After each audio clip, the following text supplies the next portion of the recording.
Okay, in this little clip we're going to be taking a look at the solution for problem 2 from exercise 5D, and we'll also provide a little bit of a summary of the concepts of 5D. Problem 2, use CAS excuse me, to solve 2 to the power of x minus 3 equaling 10. So obviously we need to make use of our CAS calculator.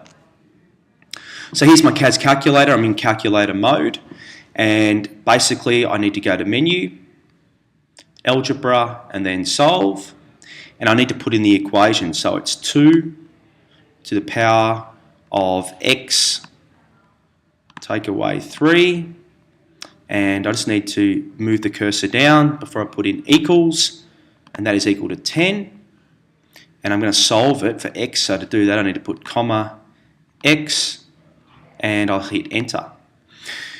Now this here looks like a crazy solution on this right hand side. You've got x equaling ln of 80 over ln of 2. So that just means natural logarithm of 80, natural logarithm of 2, and you'll learn about the natural logarithm later on in our work, but it's fairly confusing at this stage. What you need to do is just get a decimal approximate for what that exact solution is. So to do that, just go Control and Enter, and you'll end up producing that x is equal to 6.32193. So to write all of this down, all you need to simply state is 2 to the power of x minus 3 equals 10, and then x equals 6.32.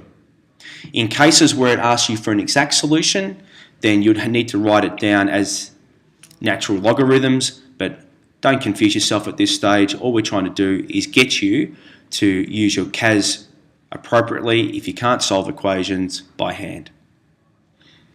Getting back to a bit of a summary of what we've done so far, when sketching graphs of the form y equals a, so that's capital A, of base a to the power of k in brackets x plus b plus this constant c, follow these steps. Determine the basic shape of the curve.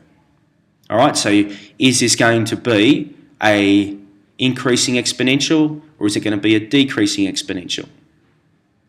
State the equation of the horizontal asymptote, and that's going to be what you're adding or subtracting at the very end here, because there's nothing that you can substitute for x that will get the first term to equal 0. If possible, find the x and y intercepts. So your x-intercepts, simply substitute y into the rule and solve for x. To get your y-intercepts, simply substitute x equaling 0 and solve for y.